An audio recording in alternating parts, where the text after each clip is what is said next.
How's it going, everyone? Welcome back. So, we're in a little bit of a lull here.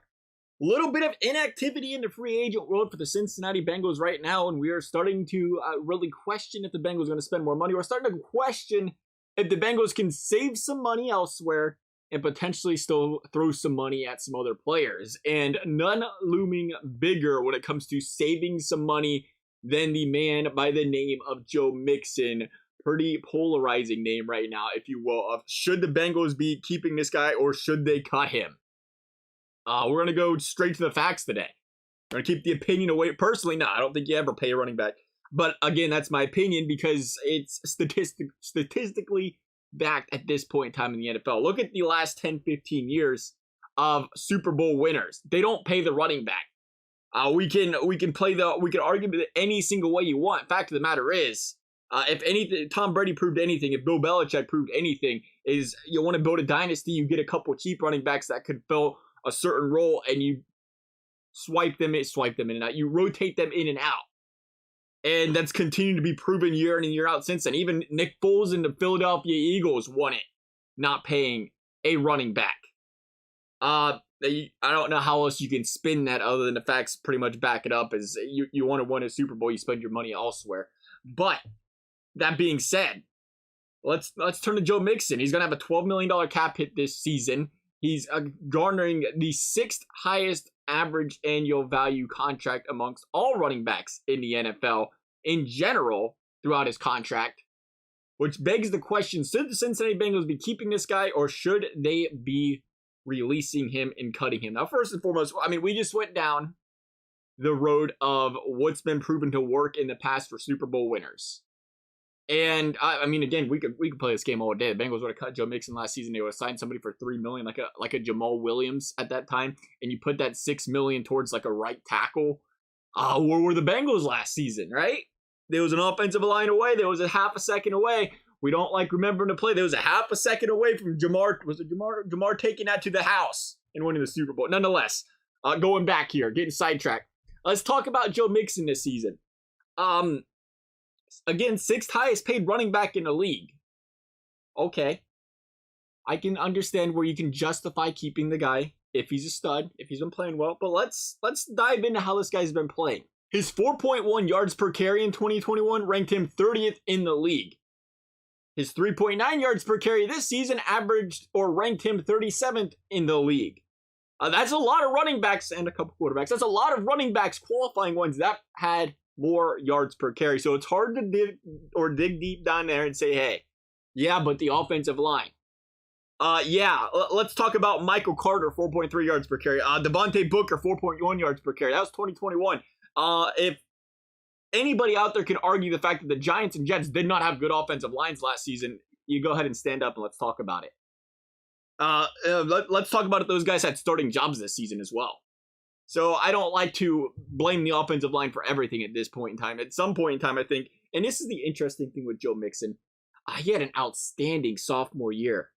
Outstanding sophomore year. And he did it behind a bad team. Offensive line, bad offense, and he was outstanding. And ever since then, everybody, and I was one of them, we go to the next year. This is it. He's going to break out. Oh, Joe Burrow's around. The offensive line's better. Okay, this is his year. He's going to break out. This is the year. This is year 3. Is this year 3 or year 4? We're going into the offseason and say, yeah, but Joe Mixon can break out next year. I don't know how many times we're going to be saying that.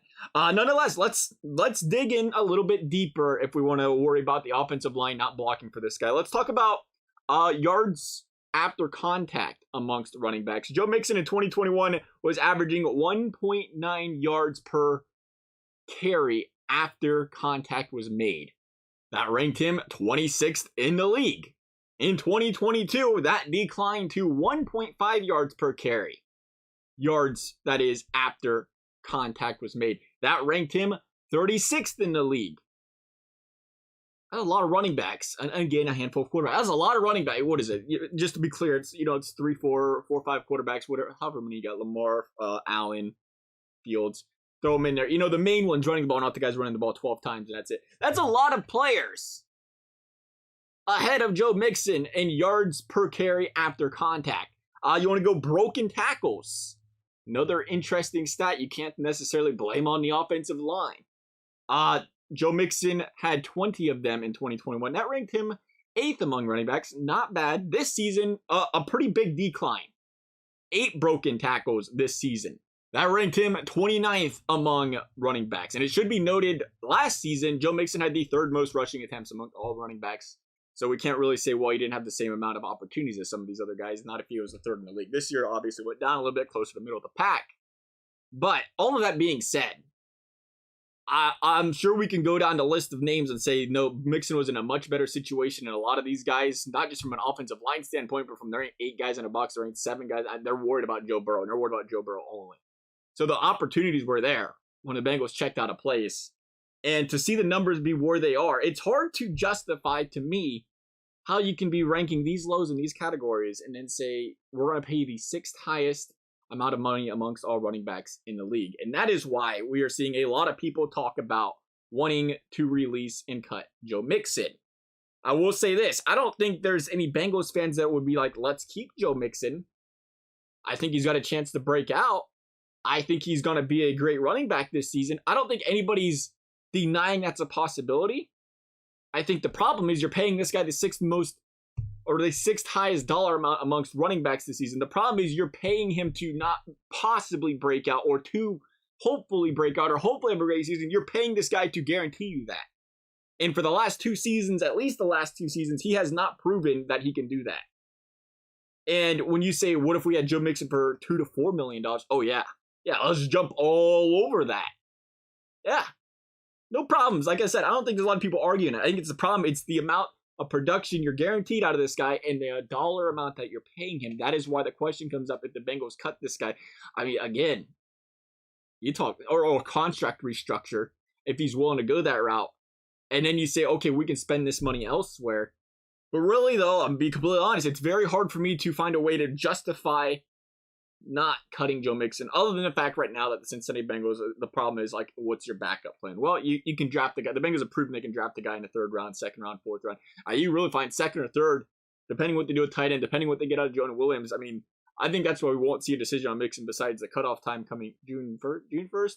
Besides that, you see what they've been doing in this draft, and it's like, hey, if they can get a guy in the 3rd round, maybe they have a couple 3rd round picks, they can get a guy in the 3rd they feel good about. Again, you trust in some of the guys you have now that can be 3rd down guys pass blocking, is you just need that short down, 1st down, 2nd down kind of running back, those shortage yards running back. Guy you can trust with the football. One thing you got to love about Mixon, though, he does not put the football on the ground. There are some guys that have fumbling issues galore. Joe Mixon's been stable and steady with the football over the years for the Cincinnati Bengals. That is one thing you can definitely love and depend on with Joe Mixon. Got to give him some credit where credit's due there. Nonetheless, that's our thoughts. Love to hear you guys. Thank you guys for watching. We'll see you next time.